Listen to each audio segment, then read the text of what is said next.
whether we are a small group like this of 6, or whether we are 600.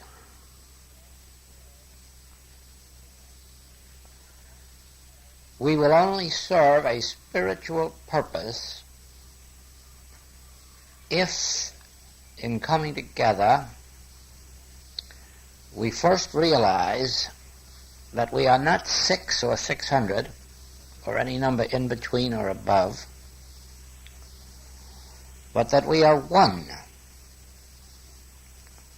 That actually, regardless of how many forms you see here, there is only one mind, only one life, only one consciousness, only one law operating, only one intelligence. Therefore,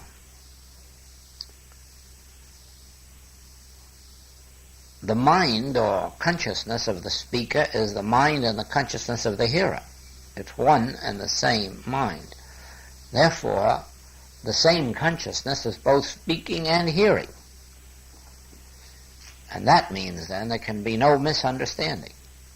There can be no misinterpretation, because there are no two involved.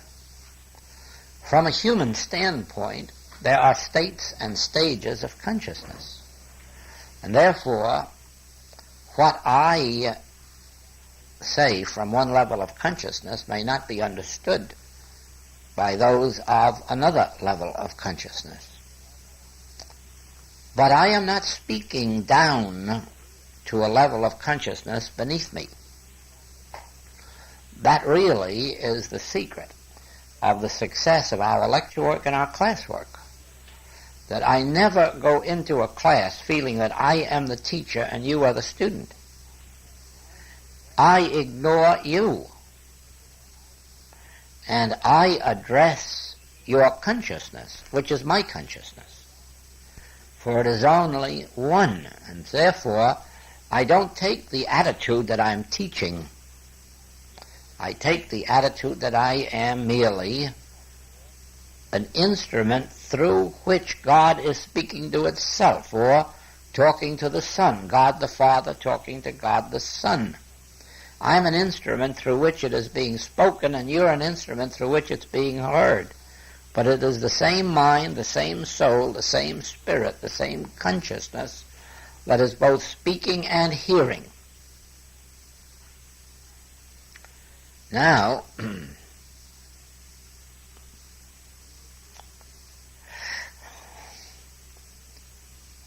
you will soon find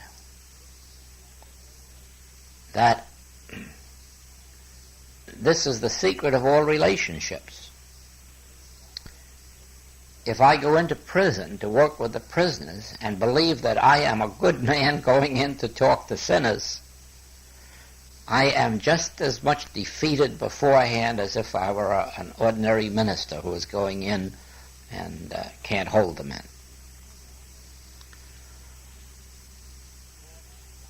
You cannot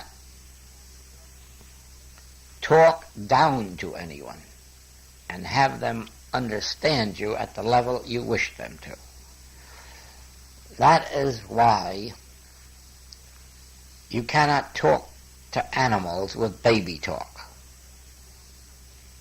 It's the most nonsensical thing there is, because they are intelligent, and they must be talked to, addressed as if they were intelligent, and as if they were at your level of intelligence. It may seem far-fetched, but we saw a dog picture on the air in which a woman said to the dog to go back to her home and to her kitchen and to get a certain implement off the kitchen table. Seems kind of ridiculous. But it can be done. It definitely can be done.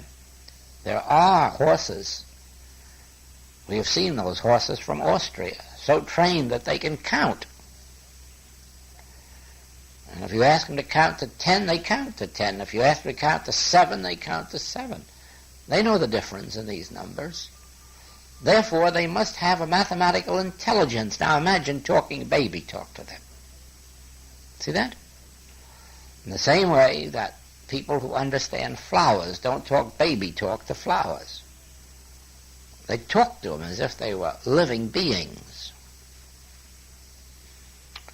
So it is, then, that whenever you come into a group of people, whether the group is 2 or 2,000, whether it's a metaphysical group or a social group in your home, make contact with their spiritual intelligence, their spiritual awareness. Don't cater to what they seem to be humanly. Humanly, they may seem to be nothing but some foolish tea-drinking women or men or children. But actually, that's not true. Actually, they all have the one and the same consciousness. Therefore, if you disregard what they humanly are or seem to be, and make contact with that part of them which is true identity, true being, then you can expect to be understood and responded to at your level of consciousness. This is important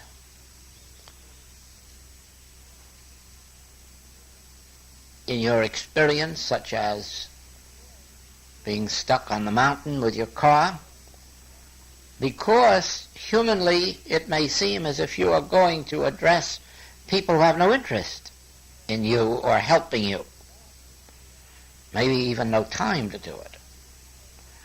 But if you are thinking of them as the one and same consciousness which I am, then you'll find their interest is your interest. Then you'll find that out of the crowd at least one will appear, ready and able and willing to be of help. Okay? But not if you consider them as humans as they appear to be. So, whether you go into a hospital where there are sick people, or into a prison where there are sinners, or a church where there are saints, or should be, don't make the mistake of expecting the saints in church and the sinners in prison, because sometimes the positions might be reversed. Try to see that it is my own consciousness which appears as your consciousness. My divine consciousness, not my human state of consciousness.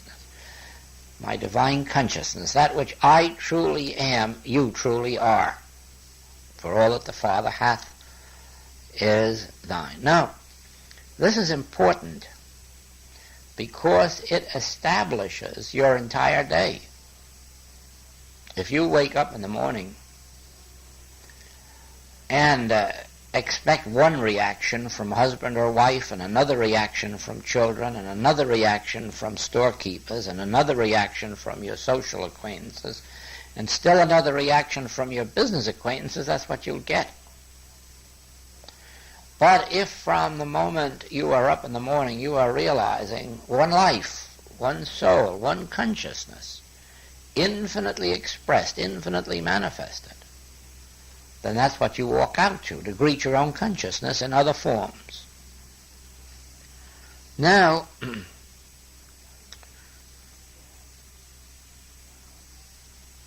that is an essential point for us. You cannot expect the young student to be interested in that approach to life. Their interest at the moment is merely the overcoming of their discords, of learning certain facets or phases of truth. It is not really to seek a spiritual way of life. It is only when the first healings have taken place and they're more or less in the realization that the infinite way is their way, and they've dropped other modes and means of metaphysics or church teachings, that they then become ready to be told how to face the day, as it is given to us in the book The Infinite Way, on waking in the morning, and so forth. That does for beginners, but this goes for those later students who are beginning to come out and be separate. And the way they come out and be separate is to realize they are no longer functioning purely as a human being in a human state of consciousness, but that they are functioning now as I. In order to function as I, you have to realize the universal nature of I, because what's true of I is true of I appearing as you. Now, it is because we understand that we are not man, we are consciousness. Or if you want to say we're man, at least we're a man who lives as consciousness. That you have to begin at some part of your unfoldment to live from the standpoint of consciousness or I. And here again, a student is not ready for this until they are well along on the path, as we will illustrate here in this 46th Psalm. God is our refuge and strength, a very present help in trouble. Now you all know how that is accepted by the world. Do we accept it that way? That there is a God who is our refuge and strength and a very present help in trouble? No. No, God is closer than breathing, nearer than hands and feet, for I am He. Now when you read this, you have to realize I in the center of my being, I in the midst of me, I, myself, the selfhood of me is my refuge. I hide in me.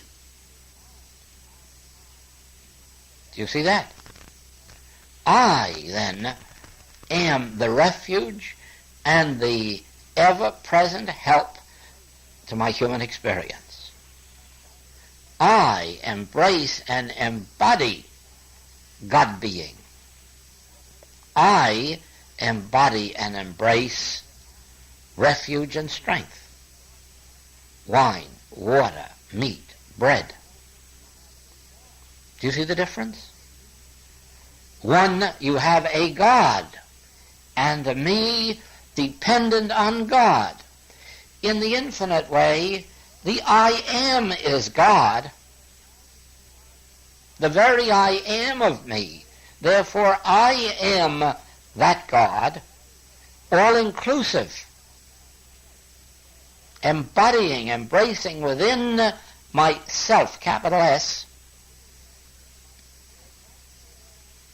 refuge and strength. So right here where I am is my refuge, my strength. That was brought out yesterday, wasn't it? That if you live from the standpoint that the place whereon I stand is holy ground, that if I walk out of this house just in these clothes and nothing else, and want to start on a trip around the world, I must get there. Because I include within myself my God being, my infinity, life eternal. I am life eternal. I am the bread, I am the wine.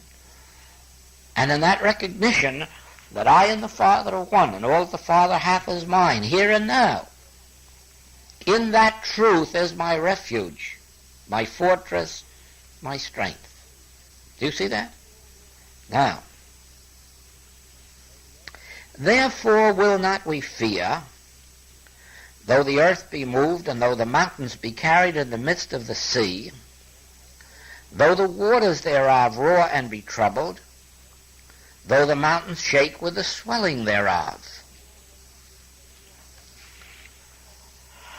Therefore will not we fear for any external circumstance or condition. An automobile that stalls on the mountain, or a mountain that starts to slide down into the sea. Therefore will not we fear regardless of any external occurrence, a disease, a war, a bomb, a bullet. Therefore will not we fear, because I am. I and the Father are one. Here and now, the place whereon I stand is holy ground, embodying my refuge, my fortress, my high tower.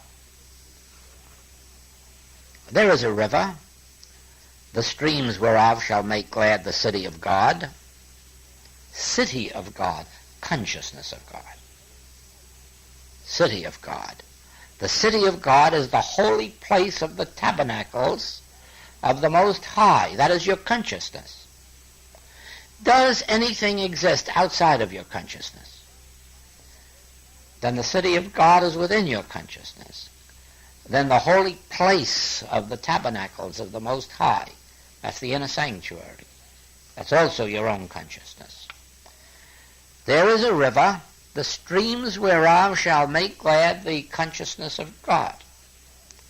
Certainly there's a river of water, of life, of wine, of bread, of meat, within your own consciousness,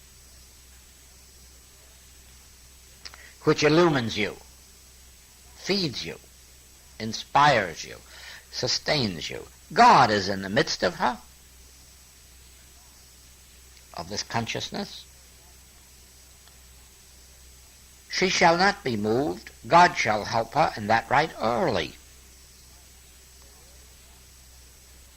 Though the earth moves, though all of the troubles take place in the external, this I in the midst of me is the answer. The heathen raged. The heathen. The heathen. Anything unlike or contrary to the nature of God would be the heathen. Any belief, any theory, any supposition, any claim. The heathen raged. The kingdoms were moved. The kingdoms of this world, not the kingdom, the kingdoms of this world were moved. He uttered his voice, the earth melted. I uttered truth. I realized truth. I recognized truth, and the earth melted.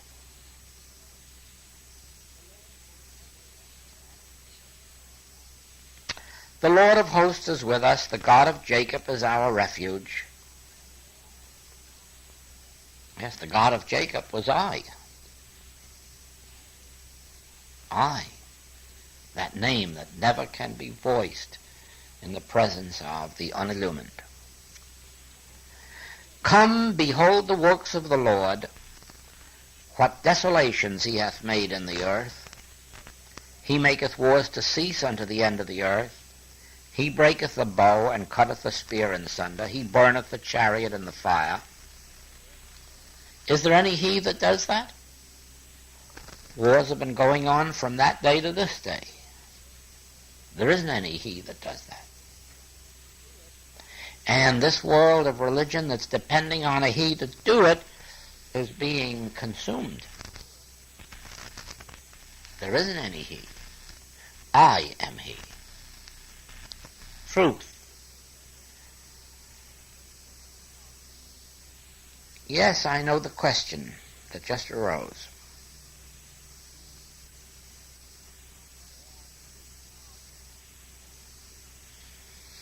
There are two me's. There is the unillumined spiritually unillumined me before I learned the identity of God. And there is the illumined me, or consciousness. The consciousness of an unillumined, spiritually unillumined person is not spiritual power. And it is for that reason that any evil can come nigh the dwelling place of the human race, because there is no spiritual illumination in their consciousness. There is no spiritually illumined consciousness there. They are the unillumined consciousness. They may have all the human wisdom in the world, but that's not power against a headache, or a cancer, or a war. Moses, before his illumination, could not be a leader of the Hebrew people. Only Moses, after his illumination on the mount.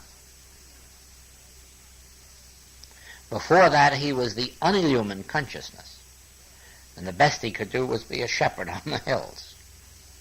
And when he saw injustice done, he killed a man, because the only weapon he had was human strength. But the illumined Moses didn't kill anybody. He lifted his people into a different consciousness.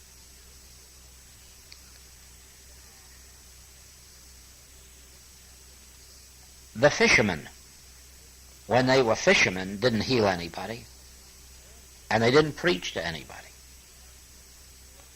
After their illumination, they were healers and preachers. It was still Peter, it was still Simon, it was still whoever it was, even the tax gatherer. Saul of Tarsus didn't do any healing or preaching or saving of people or races, but St. Paul did. But Saul of Tarsus is St. Paul. Did the change of name do it, or did a change of consciousness result in a change of name? It was still Saul of Tarsus outdoing the evangelical work of Paul, only it was Saul of Tarsus illumined with the recognition of I, Christ.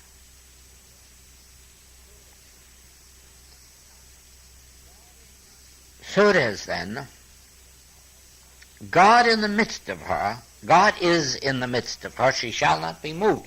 Illumination is in the midst of her. Truth is in the midst of your consciousness. That's why she shall not be moved. Truth, spiritually discerned, means spiritual illumination. When you have that, you need not be moved, even though the mountains fall apart, even though the earth be moved, even though wars come. You need not be moved if truth is in the midst of your consciousness. If you have accepted truth, if you have been illumined by truth in your consciousness, you shall not be moved. Be still and know that I am God. I will be exalted among the heathen. I will be exalted in the earth. That means I will be exalted among people, and I will be exalted among events.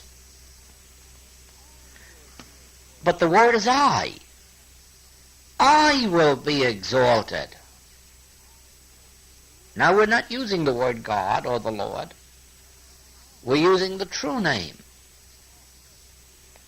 I, in the midst of me, is God. And as long as I have I in the midst of me, I shall not be moved. God shall help me in that right early, while I have I, the conscious awareness of I, in the midst of me.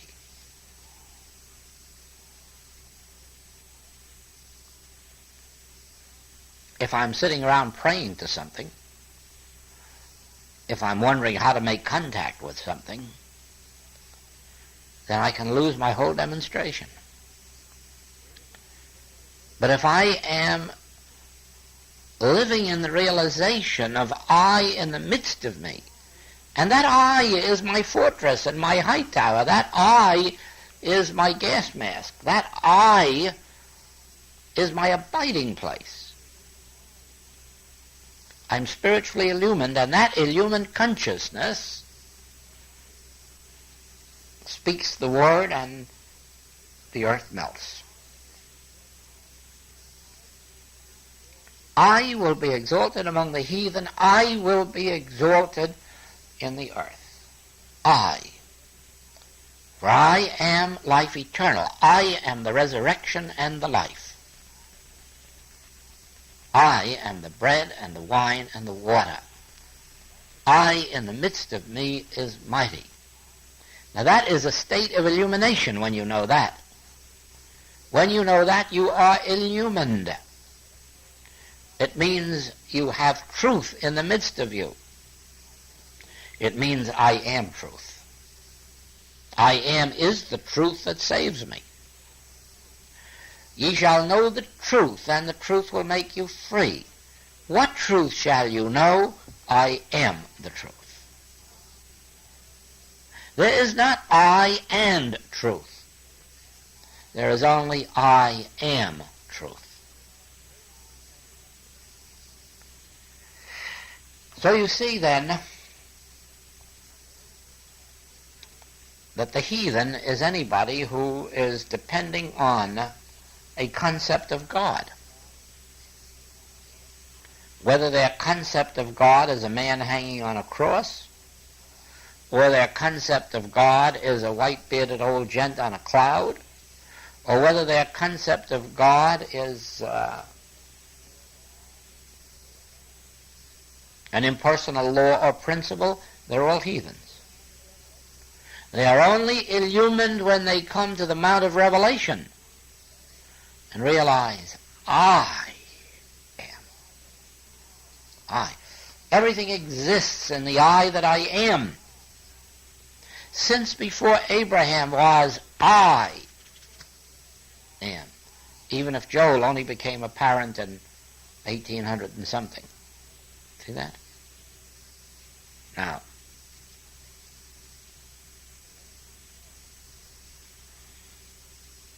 when we turn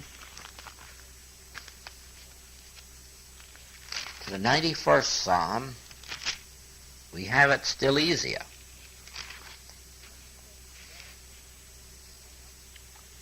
He that dwelleth in the secret place of the Most High shall abide under the shadow of the Almighty. Now that is the whole of the 91st Psalm. He that dwelleth in the secret place of the Most High. That secret place is the Holy of Holies. And when you get to that inner sanctuary of the Holy of Holies, what do you learn? I am. And so if you abide, if you dwell in that secret place, I am, keeping those words secretly and sacredly in the midst of you, not telling them to anybody, never voicing them to anybody unless it's somebody far enough along on the path to be your student. Never telling a stranger, never telling a beginner, but always hiding inside of yourself. Thank you, Father. I am. And in that I am, I find my fortress, my high tower. I find myself dwelling in I, the secret place of the Most High, in which I find bread, wine, water, meat, life eternal, resurrection.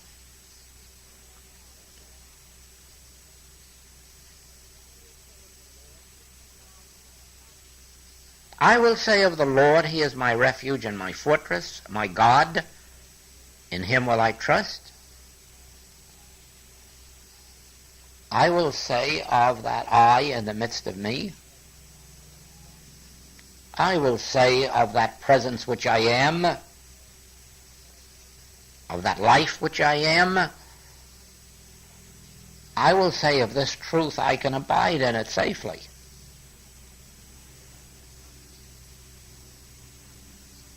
This truth that I now entertain in my consciousness, I will trust it. This truth, the revelation of I am, I will trust it. I will trust it to be my meat, my wine, my bread, my water, my life eternal, and my resurrection, my fortress and my high tower. Surely he, this truth, the realization of this truth, this illumination, shall deliver thee from the snare of the fowler and from the noisome pestilence. He, this truth that I am, shall cover thee with his feathers, and under his wings shalt thou trust. His truth shall be thy shield and buckler. Thou shalt not be afraid for the terror by night, Joel, nor for the arrow that flieth by day, Joel. Nor, Joel, shall you fear for the pestilence that walketh in darkness, nor for the destruction that wasteth at noonday. Joel, 1,000 shall fall at thy right side, and 10,000 at thy right hand, but it shall not come nigh thee, Joel. Because thou hast made this truth, which is thy refuge, even the Most High, thy habitation. Because Joel abides in the truth that I am. Because Joel looks only to withinness for safety, security. Though wars rage without, though bombs fly without, though panics come and go, depressions come and go, political parties change, economic systems change, nevertheless Joel look always to I in the midst of you. Depend on I. Abide in this I. And realize that man whose breath is in his nostril is not power. Realize that neither the moving earth nor the enveloping waters shall come nigh thy dwelling place, for you are living and moving and having your being in the consciousness of I. Only with thine eyes shalt thou behold and see the reward of the wicked. Only with the 5 physical senses.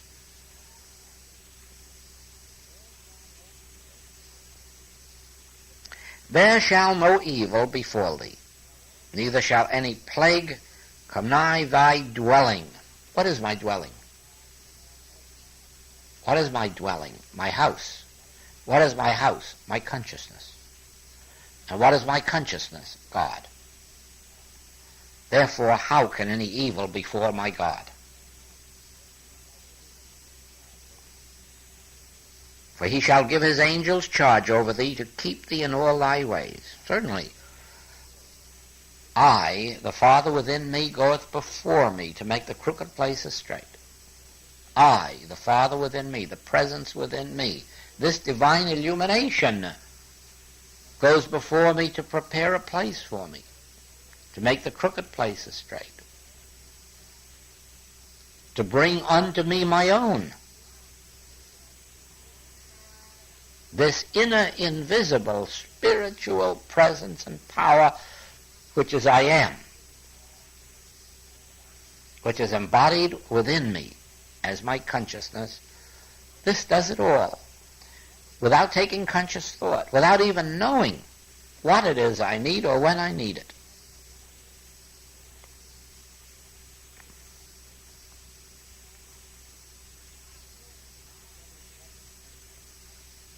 Because he hath set his love upon me, therefore will I deliver him.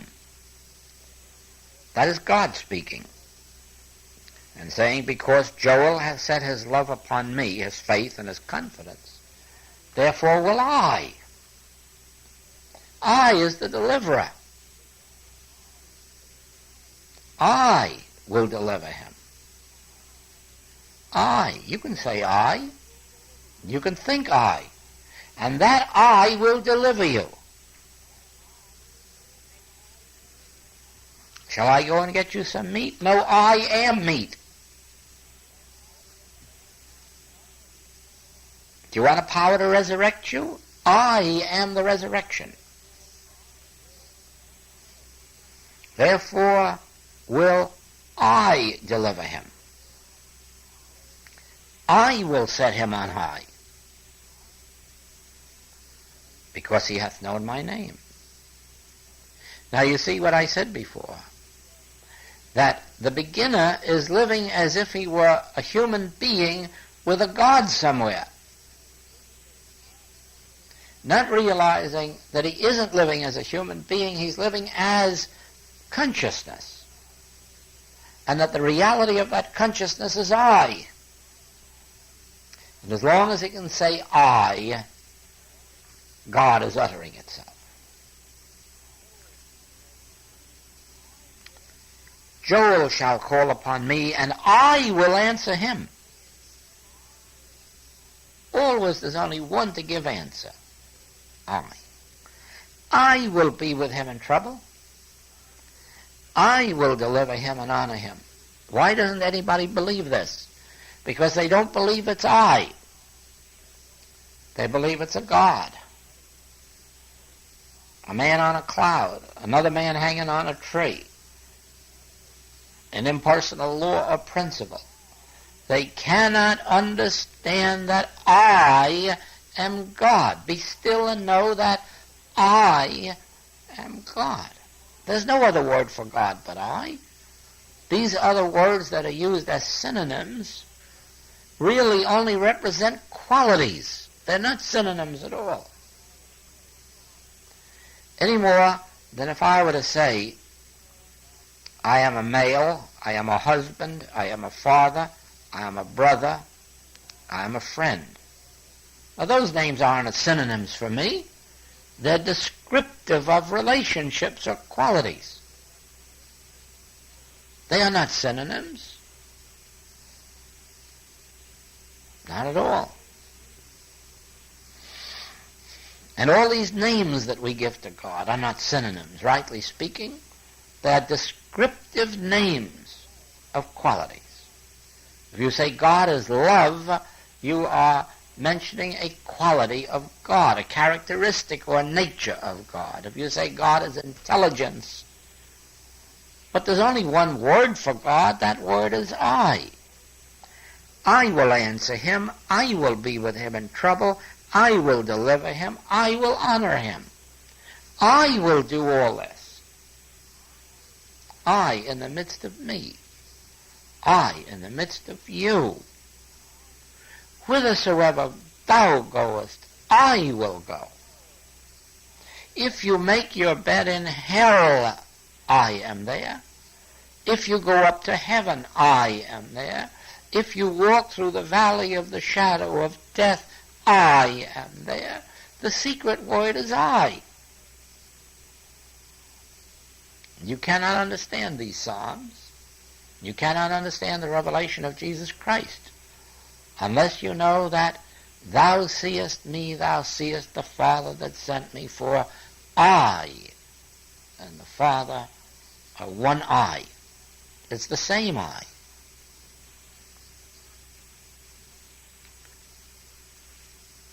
Do you see that?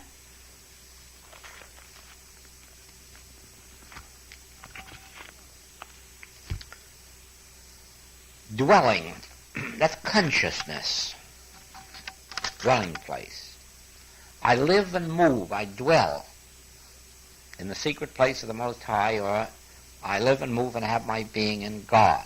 All means the same, and it means consciousness. Therefore,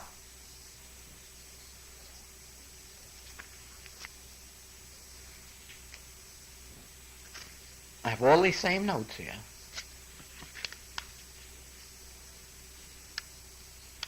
Illumined consciousness, unillumined consciousness, and now this. This world coming to our consciousness, no evil will come nigh thy consciousness, if if you are illumined. So that when evil does come nigh, that is, come within eyesight, you know enough to recognize it as the arm of flesh and drop it. The world has no defense against the evils of this world. If it reads great big headlines in the papers today about something that's going to happen tonight, it can only sit there and wait for it to happen. Whether it's a hurricane or a bomb that's going to drop or war that's going to be declared. It is very much like the position of Washington, D.C. at this present moment. They have been told that in May the hot war is going to start and bombs are going to fly. They have been told definitely by Russia that if you are not out of Berlin in May, war starts. The message was delivered to them again by McCoyan last week. If you are not out of Berlin in May, the bombs are going to fly. Now, they're not going to get out of Berlin. They know they can't do that. So what are they going to do? They can't do anything but sit here and wait. Wait until May. When May gets here, either they'll get out like scared rabbits, or they'll get hit with a bomb. Then they'll have to answer with a bomb. And then we're in it. Because they can't do anything. Russia says they'll throw it. What can we do about it? We can't stop Russia. So we'll sit here until May and tremble. And talk with our allies about what we'll do when May gets here. See that? We are not in that position. We are in the same position that we would be if we read in the paper or hear on the radio tonight that an epidemic of flu is on the way,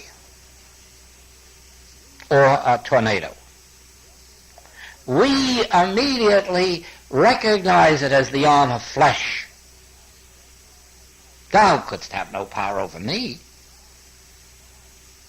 For I and my Father are one, and that one is God. Thou hast no power over God. And then your error drops. It has to drop for its nothingness. If that weren't true, we'd all be in jail. Because this work has been going on 75 years.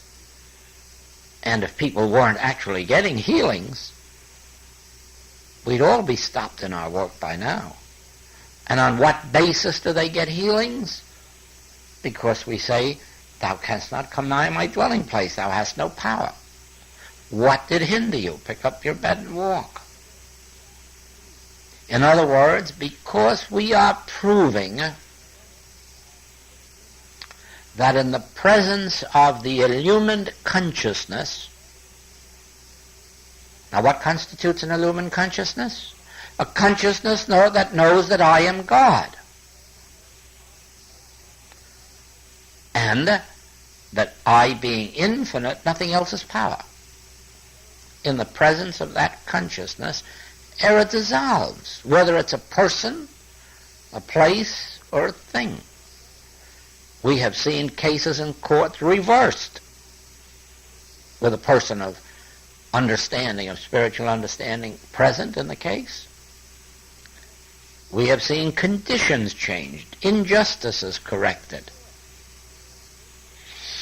Because in the presence of illumined consciousness, none of these evils shall come nigh thy dwelling place.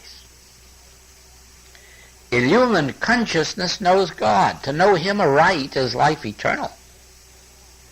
And nobody knows him aright until they know I am. And then when they know I am, then they relax. Oh, you mean I am. Not I will be. Not I ought to be. Not I deserve to be. Not I should be. But I am. Oh, I am. Then they have only the arm of flesh.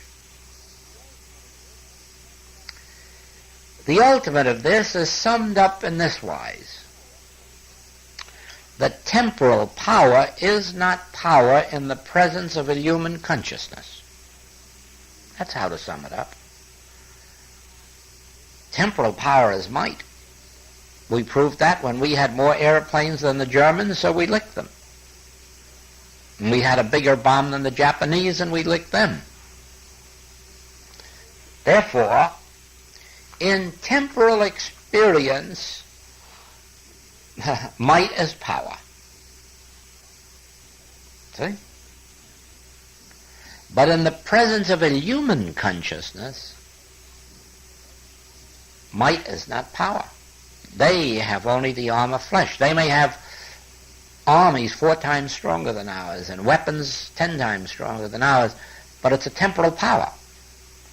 As long as it's a temporal power, it is the arm of flesh to the illumined consciousness. And the illumined consciousness is one that knows I am. Closer than breathing, nearer than hands and feet, I am. See that?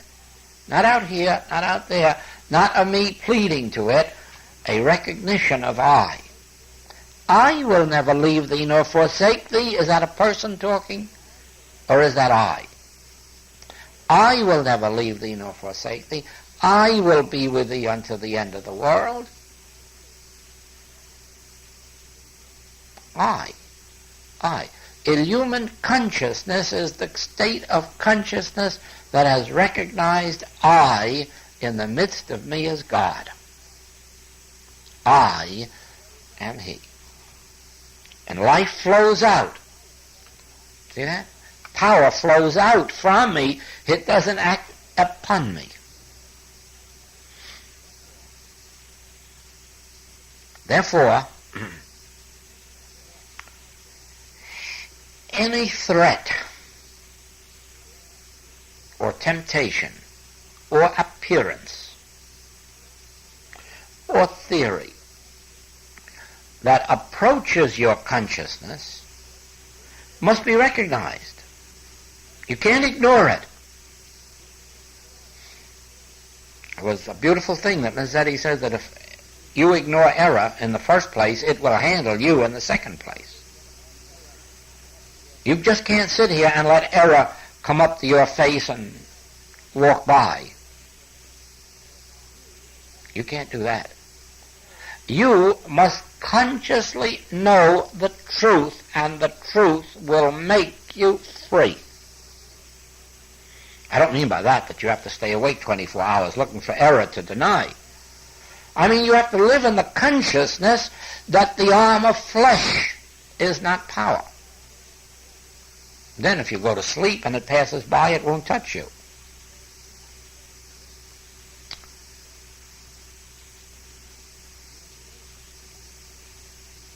You must live and move and have your being in the realization that I am God, and that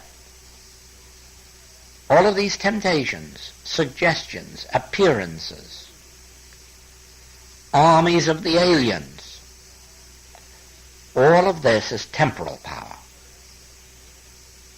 Thou couldst have no power over me, great temporal pilot.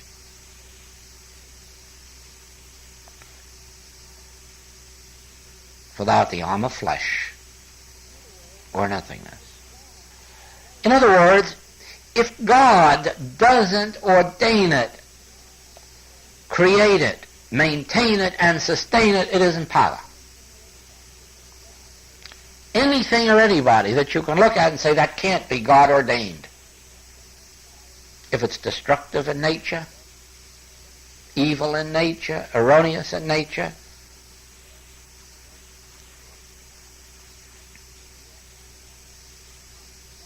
well, you have to realize that which God did not ordain, cause, create, maintain, sustain, is the arm of flesh or nothingness. But you see, when you take words like justice, mercy, freedom, benevolence, peace, harmony, God did make and create and ordain those, and therefore God maintains them and sustains them. Therefore they are never in danger. See that?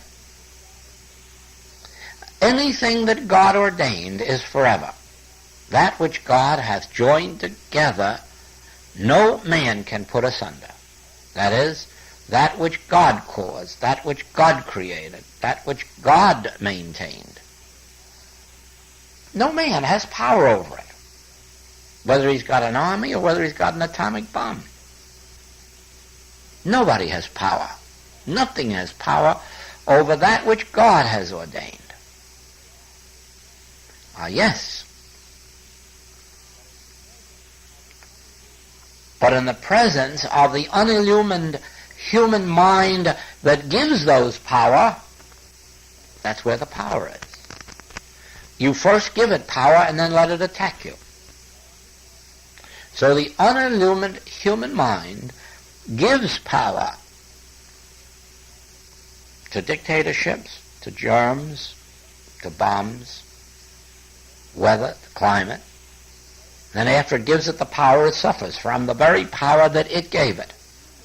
Whereas the illumined consciousness looks at the armies of the alien, regardless of what form they assume, no matter which one of the four horsemen of the apocalypse you're looking at, and you say to any or all of them, arm of flesh, nothing, the carnal mind, that which is enmity against God, that which was never ordained of God, nor sustained, nor maintained. Do you follow that?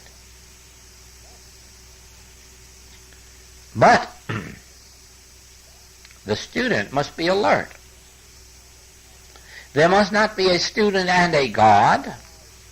There must be the student realizing I is God, and I will never leave me nor forsake me. I will be with me unto the end of the world. I in the midst of me. Do you see now why it is that whatever occurs in our experience, see, I had all these notes ready for you. Whatever occurs in our experience is our state of consciousness expressed.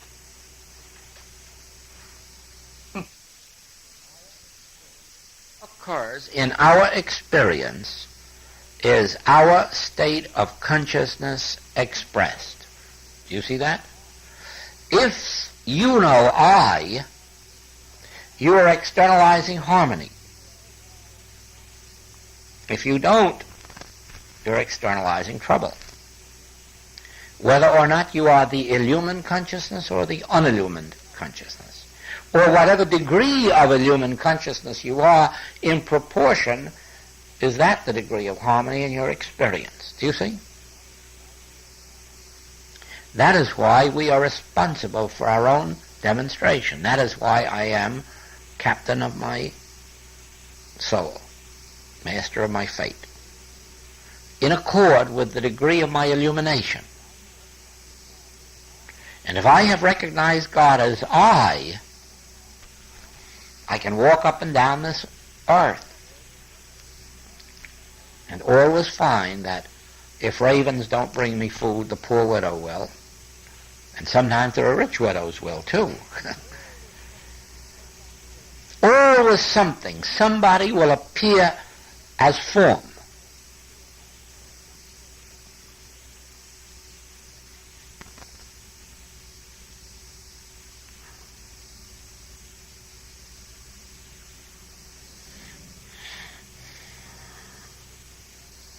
Here's the note with which I started out, knowing truth as universal. If I is I, I is I, I is I, I is I, I is I, I is I.